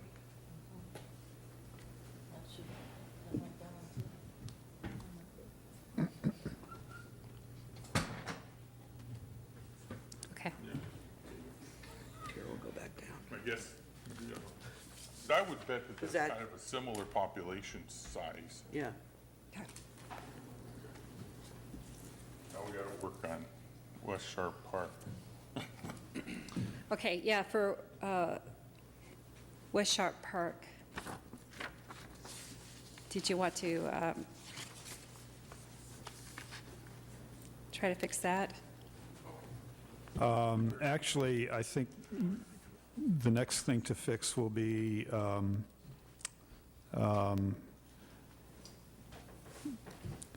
getting District 1 to include your residents so that it will be, come up for election in 2020.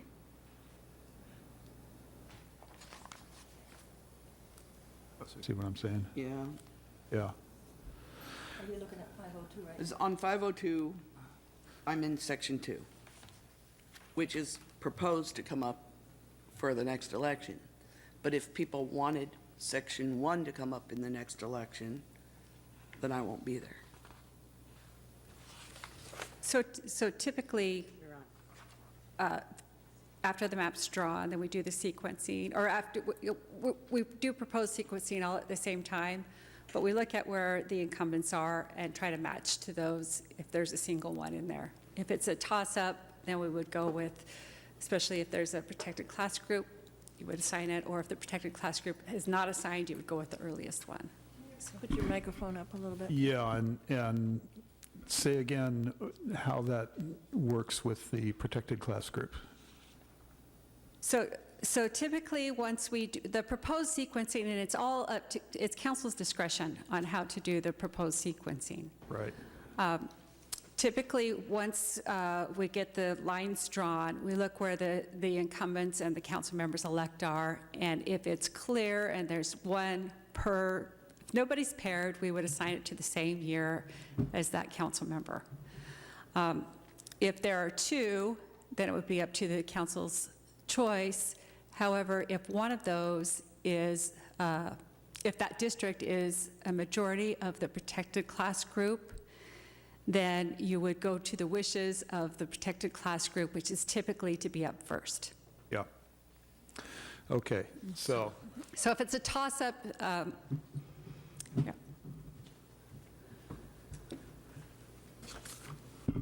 so, here's how you would have to modify this map in order to get the protected class group to come up in 2020, and that would be to, right where this little ink mark is here, to the left of that school. Yeah. You'd have to include that. So something like this. And then, of course, you'd have to take away some of this to balance the population. Is this a pointer here? Here, I'm in 2.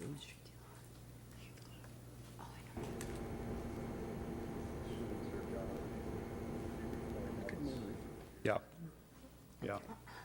Okay, so we would have to add this region here to District 1, and we'd have to take away some over in here to balance the population.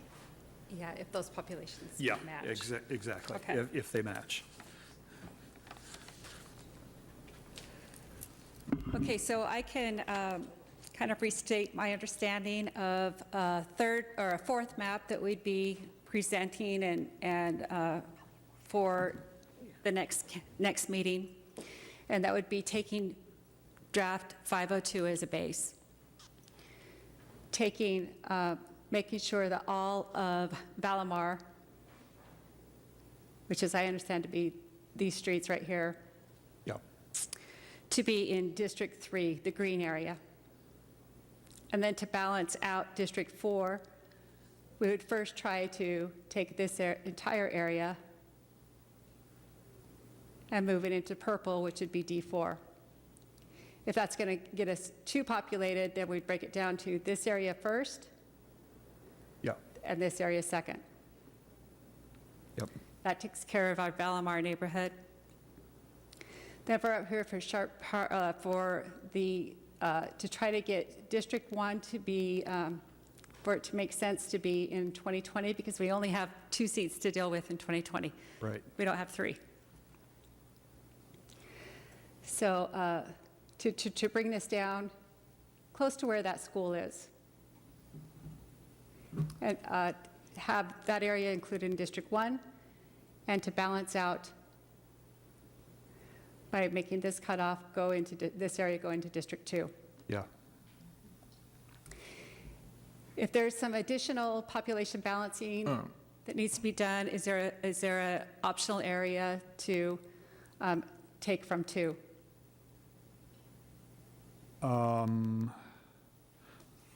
Does this area at all make sense, or? Let's see. I would think, Yeah, I can put the streets map on there if that makes sense. think that you could just come down. Oh, no, I think there's probably more population over here than over here. Okay, so So we're going to need to take some more away from D2, I think. I could be wrong, but I think that this population is going to be less than this. Yes, for sure. So we're going to put some more into D1. Okay. Okay, well, and so you could just, We want to take less of this. Oh, I see. take some more of this into District 1 if you need to. Oh, I'm sorry. More into D2. Sorry. Oh, let's see. We're moving this into D2. I'm thinking we're going to need more into D2 once we take this out. Maybe. Okay. All right, we'll try it. Yeah. I just wanted an option in case we needed more. Shalice or Mayor Keener, one area, but I'm not sure how much population it is the little leg that comes down off D2 along Beach Boulevard, further down. There's Oh, yeah, that's an unpopulated word census block. Okay. So that's actually just the promenade area. Yeah, and then we start to impact D3 instead of D1. Okay. So the map tool that we have access to, the Draw Pacifica, does that have? That's this tool I'm showing. Oh, okay. Okay, good. Can you go back to the streets? Wait, Bean, you're on this one, okay. As you're going up, you see Valamar's intact, Rockaway's intact, but now the condos that are on the left side, the north side of Fassler, and also that new condos that are going to be built on the north side of Fassler, is there any way to, but this is the census block, right? You can't break up a census block. Am I correct? Correct. So that was, as you recall, that was a large census block when I clicked on that one. D3 here? Usually on our other map drawing tool, you can see the census blocks, and they weren't showing up for me earlier. Let me see if I can. Okay, so you're, On Fassler there. yeah, I'm sorry, Oh, no problem. Well, actually, if this little bit here, Ebkin, Old County Road, Dundee, if you could put that in with Rockaway, that would be a natural. But there was only 34 people that lived there. On the other side of the street. Pardon? There's more, because Ebkin, Copeland, and all those streets have way more people. Well, right, but there was 34 on the one side, but it does seem to me that that should be part of whatever number that other one was. Yeah. I'm sorry. For, Okay. He's suggesting this and this area be included with okay, and is it on our, it would be on our, these are areas, let's see. those are the areas that we had Right here. identified to move over, right? Yeah, I think so. Yeah, It's so everything on, Because then this yeah. Okay. Oh, go into, oh, further down the highway. So this little, oh, no, not that far. Okay. Scroll down this way. Yeah, good. Okay, this little area and this area would go with D3. Ideally. Ebkin might be. Okay, this map that I'm showing is not the same as 502. I'm not showing 502 on there. What map are you showing? Oh, this is the hybrid Yeah, that this is the one that we we've been playing with. were playing around with. So But, let's get 502 up there. yeah. Okay. In fact, let's get 502 up on this. Yeah, this 502 view. has all that in. Let's do as one. 502 on this view. I'll do the underlying streets as my base map. Sophisticated software. This is sophisticated software. Yeah. Oh, Yeah. actually, so this is the viewer that I'm using right now. And I can have different layers underneath, so we'll see when it gives us good, this one should give us streets, but I'm not seeing. I'll have to zoom in closer. Yeah, Okay, it gives and you, I'm going to show as my layers 502. So let's zoom in closely. Usually, what I was trying to say is usually when I zoom in more closely, it'll start to show the census blocks, but it's not for some reason. And I need to find out why. But what we're doing is we're going to take this area right here that I'm kind of circling with my cursor and moving that all to the green. right. And what I'm hearing is that this area right here, there was some interest in doing something with it, Keeping it intact at least. and it's intact on this map. So this is the 502 that we're creating the new map from. Yeah, okay.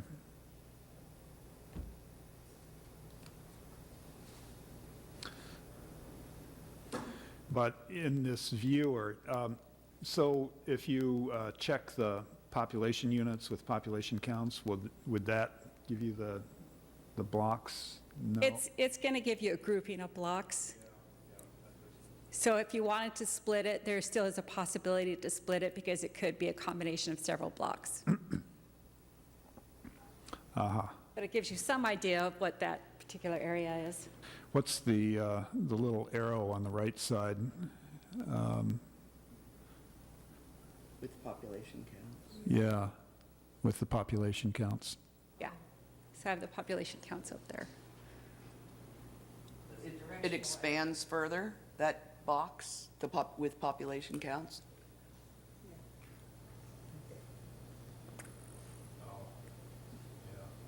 Not much. It doesn't help us. Okay.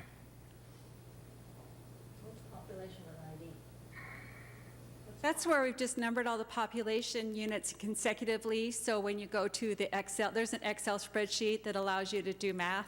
That's another way of drawing your maps.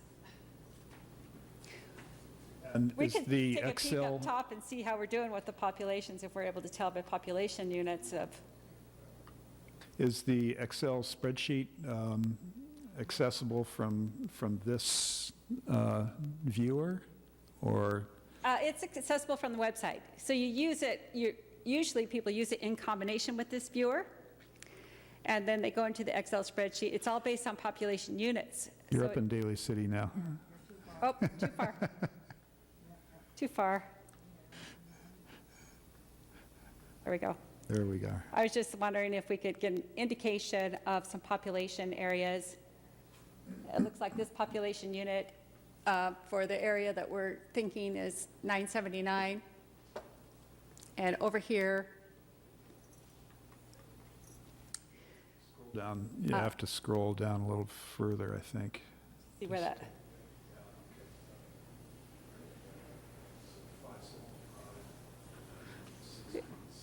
yeah, so it's, Now, you would have to include both the district marked 575 and the one marked 626, 628. Okay. Yeah, both of those. both of those to get close to these two. Well, and you have to include 628 to achieve our objective. That is to have Sioux end up in District 1 and that district be elected in 2020. Okay. So that looks like, 1,200 there and pretty close to 1,200 over by the coast taken away. So that may work out. That may work out.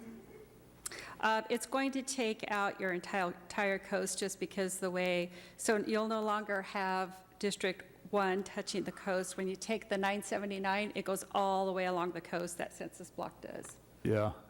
So we could, if it's Well, that goes back to my earlier point that we may have some trade-offs. And also, see this whole what area. Deirdre said was that at least District 1 will include Highway 1. It's kind of like not on this subject, but isn't the subject, okay, they do the 2020 census. At what point will we have the numbers for the council to decide the new districts? Is it a year, 18 months? April of 2021. April 2021 is when the new one come out. Okay. So is that the desire of this council, is to, when we make these adjustments, to take this, we're looking at the numbers now, this whole area up here is 979, Right. and that would take away the coast from District 1. Yeah. Or do you want to take from another spot? Take, from, you take 300 here, perhaps. Makes it difficult because depending on how your census blocks, you still need it contiguous. We haven't diluted the group we're trying to make sure we follow along. No, we haven't yet. Except that these lines don't follow what the Fairmont Homeowners Association wants, because Coral Ridge, Crestmore, Beachview, Coral Ridge is part of Fairmont Homeowners Association. What they want is basically impossible because there's too much population in their homeowners, in their homeowners association. So it will have to be split between two districts. Saying that, in District 1, we have to include parts that are not in their homeowners district. So the district, the block including the Fairmont Shopping Center and so on like that, right? Yeah. And we're not in any way guilty of gerrymandering, right? No. In any area. No, and as I understand it, we can get some pretty ugly-looking districts and still be okay. As long as you have a policy reason for why they're drawn, the way they're drawn. Yeah, yeah, yeah. You want to be careful of the word ugly. Okay. He's talking about drawings. So we have one map, one new map to present. It will, as I understand, possibly make it so that District 1 doesn't touch the coast. If we find that there's area that's not populated, Okay. or if we can split a census block, we may not be able to do that, but if we are able to, Well, we want, it's your goal to have it touched, so if we're able to split up this 979, which it's likely we can. from here up, it's not populated. Okay. All right. So if you can find a census block that includes that, then that would be great. Okay.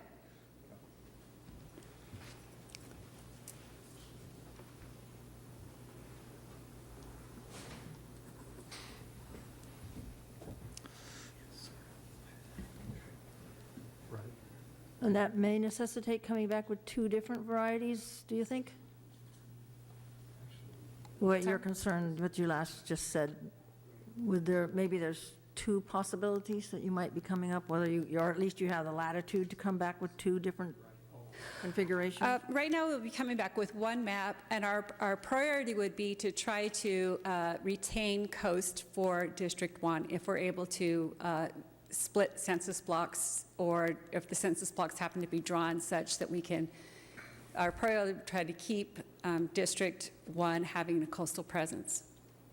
If we're unable to do that, then the map won't have that.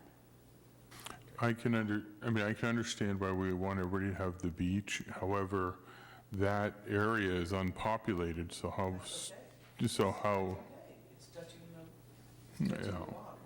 But if we can do the Coral Ridge part of Fairmont Homeowners Association, because if I read it right, there's what, 700 people in that census block? Well, we just added 1,200 over here, so we need to take out some at the bottom because we added 1,200 at the top. Okay. So if we add even more in the Coral Ridge neighborhood, then we're going to be way over in District 1. Yep. Yep. What if you move up the blue part of Palmetto up more?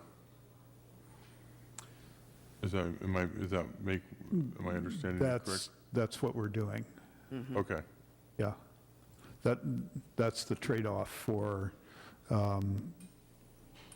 including, yeah, it's like this. So, but still, to say that should the mapping situation come up where there would be two scenarios, we're giving the consultant the latitude to show us two. Sure.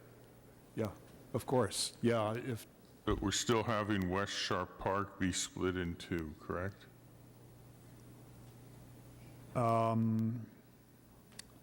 Yes. The Shoreview and the Shoreview neighborhood and the trailer park are still in District 2.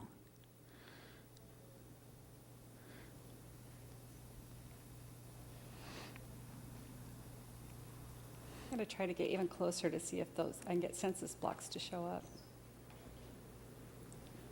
No. Where did you want them? Well, I just. Unclick some to see if I can get census blocks to show up. Or you want them in District 2, right? I don't care which district, just that it's one neighborhood and one accommodation. Here, pass that back to Sue Vados.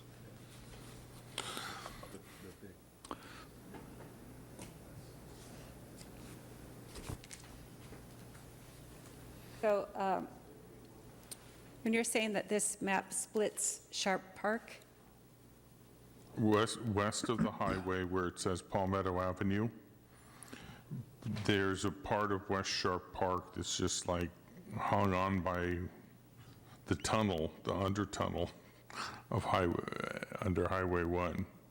And is there a way to make that West Sharp Park either part of 2 or part of number 3? Because 2 what part is that? with this. Well, there and below, because if you look, West Sharp Park is very distinct. I mean, Highway 1 divides it, basically from McDonald's south divides it, and then you have the golf course at the south end. So it's a very distinct with natural borders, so to speak. Split, unless I... The south end is, Where did I do that right all in one district. It's in District 3, Yeah, the south end from, Maury Point Road. right, from Clarendon, except for that little bit of Beach Boulevard. But Right. I guess it's not Clarendon, what is that, Paloma? Yeah. Okay, Paloma South is one district, while Paloma North is another district. And the one, so is it possible to either move more of West Sharp Park into 3, or else 3 move north into there? I don't know the population amounts. I'm not low enough on this map then, right? No, No, you are. right, you are. You are. So he wants to move this area into District 3. Or 2, it doesn't make any difference to me. I'm It's just, already in District 2. okay. Yeah, it's in 2. You would lose your presence likely of a coast for 2. Yeah, No, because we're bringing 2 all the way down up further. yeah, if we include Okay. this in 2. But, I would like to hear from the residents more on this. This is what's concerning, that it's like so few people are here. If we add to 3, we're going to take from 2. yeah, and that gets difficult. God, we're outlasting the audience here. But I still worry about the fact that we have so few people here. Objection. I worry about that with everything. And Well, then, but I don't think people know, and even though we sent things out, it was during campaign literature, but I do ask people I bump into wherever in the city, do you know this is happening? No. and in 2020, when we have this election and people go, oh my God, I never heard about that, and I'm not going to get to vote, and I want to vote, and they're not going to get to vote, and it's going to be interesting. And they Say the still have least. some time to participate between now and If I Monday, could at just add, least. related to that point about advertising this meeting, it was also a notice in the Tribune, and I did feature it as the main introduction to the e-newsletter yesterday as well as last week. And we had fairly decent turnout at the beginning of the meeting, as Councilmember O'Neill observed. The public has eroded somewhat. Oh, he's still got a yellow card. There's still a few diehards out there. Well, they sent the second shift in one case. Again. Mike, regarding the West Sharp Park area that you're concerned about. So that would be the Shoreview neighborhood and the trailer park. And, you know, to me, that's borderline West Sharp Park, you know. No, you are correct. It is kind of two different interests, so to speak. You know, I understand what you're saying. It just geographically, Yeah. you know, because there is a lot of commercial when you go past the trailer park. Yeah, I think I mean, commercial, it's a different kind of, I mean, it's C3 versus C1 and C2. yeah. So it is, it's the industrial part of Pacifica, so to So I speak. think in I some think ways it's we're- considered as manor as well. Yeah, I think we're not so concerned about commercial, just because we have these other priorities and trying to make the numbers work. No, I understand where you're coming from. It's just Yeah. visually it looks, I think. Well, it'll look a little bit better if we make that trade to include the upper part of 2 with District 1, and that'll get Sue's house in District 1, and that'll make that able to be up for election in 2020. And the trade-off for that is to include most of Palmetto and Esplanade in District 2. So most of the area to the left of what she's showing right now that is pink would become blue.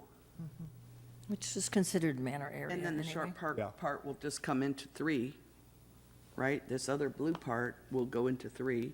This pink part will go into 2. No, No? I don't think that will work. Because that's a really small population. Yeah. Let's see.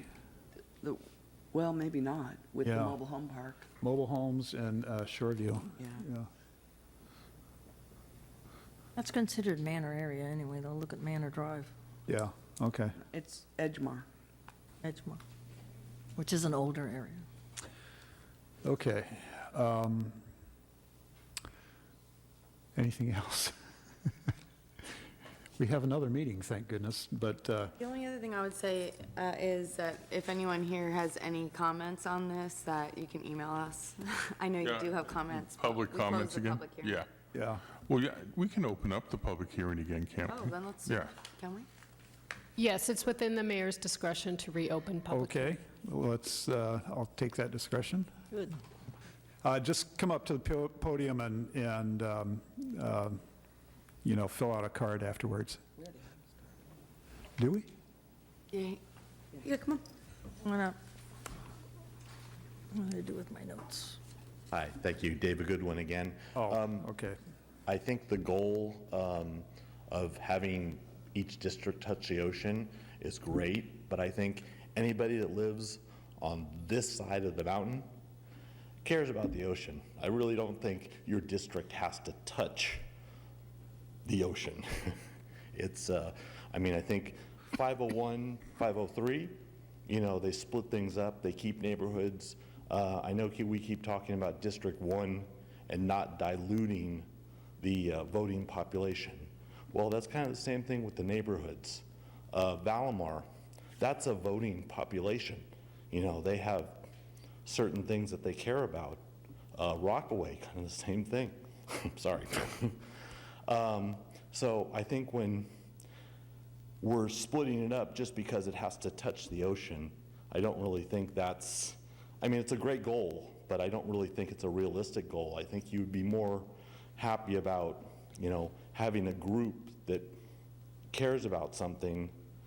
We all care about the ocean. That's why we live on the coast. I don't think our districts have to touch the ocean. So I think we were spending a lot of time on 502 when 502 really didn't kind of do anything that, you know, the other ones I think we should maybe kind of, because they actually did what we were talking about, or what you guys were talking about, by keeping the neighborhoods together. So, thank you. Yeah, and I would just say that we were spending a lot of time on 502 here because as a starting point for shifting things around. So, To save the neighborhoods. yeah, to save the neighborhoods. Yeah, sure, Dinah. Thank you. First, I just want to thank all of you. This is like my, Excuse me. Dave, turns out we have your card, so you don't have to fill out another one. Oh, okay, and you have mine too. Yes, we do. I just want to thank you all because this is, for me, very mind-boggling. It's really hard to wrap my mind around this, and you're all doing a fantastic job. So thank you all. And I just want to echo what the last speaker said. I think everybody needs Highway 1, has to traverse Highway 1 every day. And so whether their district actually touches Highway 1, I'm not so sure that is going to be a huge factor when the city council is sitting up here as a group making decisions for the whole city. And I want to thank you for the painstaking work you just did to try to keep Valamar together. I think it'll look great. I'm looking forward to the next iteration of the map because I'm a visual learner. It's easier for me to respond to something that I can look at. And I also, again, to echo the last speaker, I think keeping the communities together because of their unique characteristics is a really important thing. And so, thank you. Okay, thank you. And actually, just to bring up Dave's point, if you look at 501 and 503, they are pretty much what we just did, except for the touching of the ocean. And you just, in 503, we would just have to adjust one to come down to get, I think we'd have to adjust one, I guess, is that street Hickey? That's Inverness, yeah. No, Inverness, but there's the street that heading east-west, is that Manor, I guess? Yeah. Yeah, well, see, so that would take care of the adjustment we just did on 502. No, it wouldn't. No, it wouldn't? No. Can you show 503?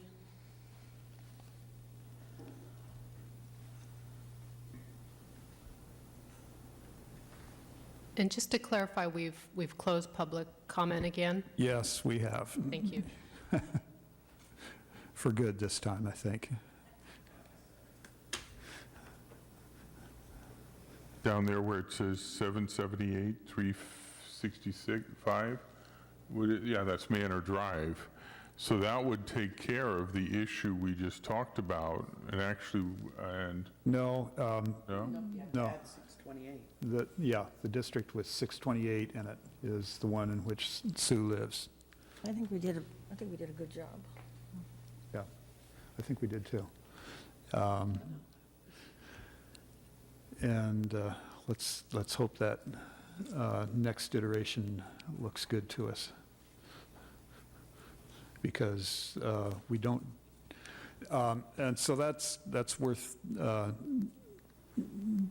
a final mention. Do we get to modify any maps at the next meeting?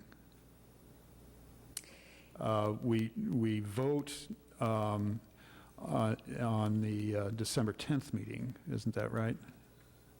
So at the next meeting, which will be November 27th, is that right? 29th? Yeah. Will we be able to modify any maps at that meeting? Yes. Okay. We'll have to work quickly to get them published, but you'll still have 7 days before December 10th. Right. Okay. That's the operative. Okay. But we vote on December 10th. After that, they cannot be changed, right? So the quote, new council on the 17th cannot change anything. They pretty much just have to rubber stamp it. Actually, the old council that votes. Right, On the 10th. The vote on December 17th will be by this council. I Prior thought we were doing a change, the After. the reorg on the Reorg- 13th. Reorg is after the business. Right, the 10th, this council votes on it. 13th, we have a reorg. No. The 17th No. would be the new council. No, the reorg is on the 17th after this council votes on the second reading of this. Yeah, that's how it's said. Oh, I thought it was the Yeah. 13th. Send that letter out so we all know when we're supposed to be here. Yeah, so, yeah, right, strike the 13th off. That's, Okay, I thought the 13th was still happening. no, the reorg is going to take place on the 17th. Okay. Yeah.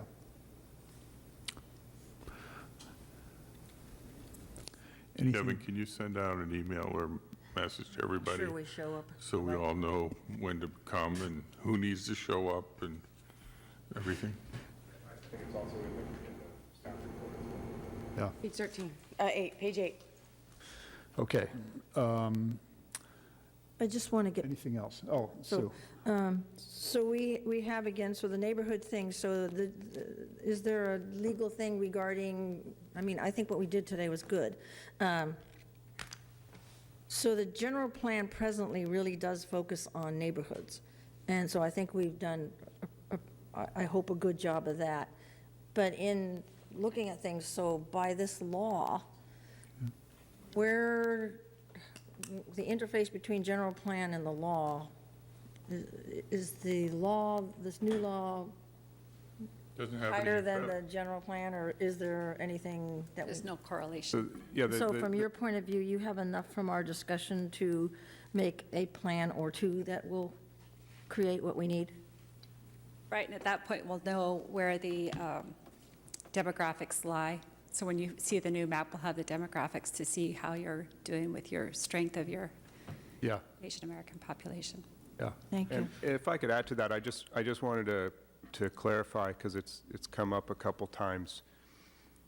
This is districting solely for council member elections. So these districts don't apply or relate to how the general plan or the zoning map or other citywide issues may be decided by the full city council. It's entirely, just for the council elections. Yeah, good point. Sue Vadalos. I would just like to urge everyone to please talk to your neighbors, talk to people about attending these meetings. It's important for everyone in this whole city. And right at this moment, we have 5 people in the audience left. This is so important, so please talk to everyone that you know about coming to the next meeting. Thank you. And it was advertised. And try. Or rather, Draw maps. Yeah, Deirdre Martin. So, one of the comments was that maybe we don't, everybody cares about the coast, and while I agree with that, in theory, we should, because our environment is our economy, we want to walk and run and play and surf and hike and bike. I want to use airport noise as a good example for if something were to ever have to go to a vote of the people, or that issue came up during an election, and a council up here, somebody was in, say, the Rockaway area where they have a lot of airport noise and a lot of people with health complaints because of airport noise. That one council member is going to push really hard to try to get something on the ballot if that were to ever come up. But maybe other council members may not. So if you take that as an example and apply it to a coastal issue where some people don't have as much skin in the game, my recommendation would just still be that you have, it's a shared space, it's an open space, so is air. And those, I'm just trying to make a correlation between maybe the coast being, everyone having some skin in the game on the coast there, similar to air that goes straight up. That's it. I just kind of wanted to say that. Okay. Sue Degree. Yeah, so I don't think it's necessary for people for this thing to be present, because if they're techie people, they can do it from their living room. If they're people like me, they definitely want to be visual and hear. But just, at least if they look at the maps, to have an opinion as to whether we're insane or really working on it, or if they want to add anything or not. If we could have some kind of a feedback in some way so that we know, anyway. Okay. Anything else? Okay, we're adjourned. Thank you. Happy Thanksgiving. Yeah, happy Thanksgiving. Deliberate in memory of all this. I don't think we can really change much. You know what I mean? Let's face it.